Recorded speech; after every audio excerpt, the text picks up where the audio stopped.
आज डिस्कस करेंगे एरिथ्रोसाइट्स के बारे में, जिनको हम कॉमनली बोलते हैं रेड ब्लड सेल्स।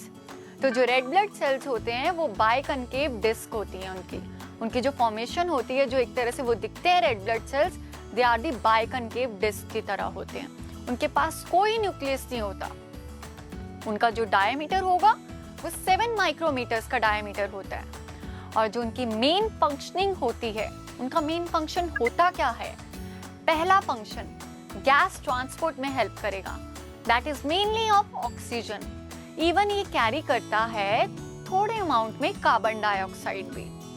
अब जो इसकी कैरेक्टरिस्टिक शेप होती है वो किस चीज के लिए सूटेड होती है? ये जो बायोकनकेविटी आती है, ये क्या करती है? ये सरफेस एरिया को इंक्रीज कर देगी ताकि गैस एक्सचेंज अच्छे से हो पाए। और जो सेंटर में थिनेस्ट पोर्शन पड़ा होता है, थिन वाला पोर्शन पड़ा होगा, इससे क्या होगा? एंट्री जल्दी होगी गैसेस की, ठीक है, और एग्जिट भी जल्दी होती हैं गैसेस के, अंदर भी जल्दी आती हैं गैसेस, बाहर भी जल्दी जाती हैं। तो सेल्स क्या होंगे यहाँ पे? पूरी तरह फ्लेक्सिबल होते हैं और नैरो कैपिलरीज में जाते हुए वो पूरी तरह स्क्वीज भी हो सकते हैं इजिली।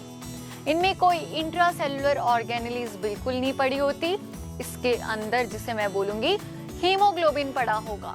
और ये किस चीज के लिए होगा? That is the pigmented protein which is responsible for the gas transport.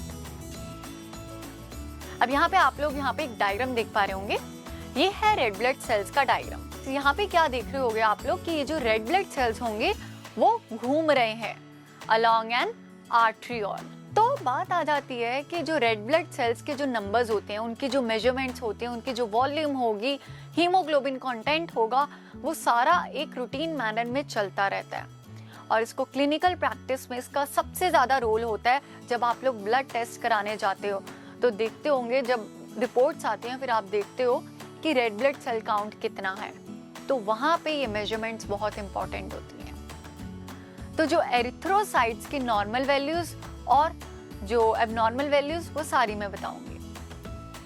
Normal values में अगर मैं बोलूंगी एरिथ्रोसाइट काउंट होता क्या है, तो जो नंबर ऑफ एरिथ्रोसाइट्स पर लीटर, या बोलूंगी मैं इसे क्यूबिक मिलीलीटर ऑफ ब्लड में होगा। मेल में टोटल एरिथ्रोसाइट्स जो पड़े होने चाहिए और एप्रोप्रिएट अमाउंट में जो देखे गए हैं कि होने ही चाहिए, दैट इज 4.5 इंटू 10⁻12 पर लीटर टू 6.5 इंटू 10⁻12 पर लीटर।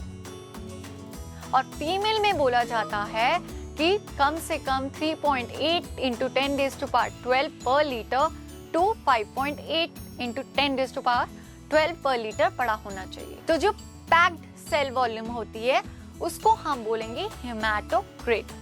तो जो वॉल्यूम होगी रेड ब्लड सेल्स की, ठीक है, वो कितनी हो सकती है? दैट इज mm³ में बोली जाएंगी ब्लड की, तो वो कितनी होगी? दैट इज 0.40 टू 0.55 पर लीटर।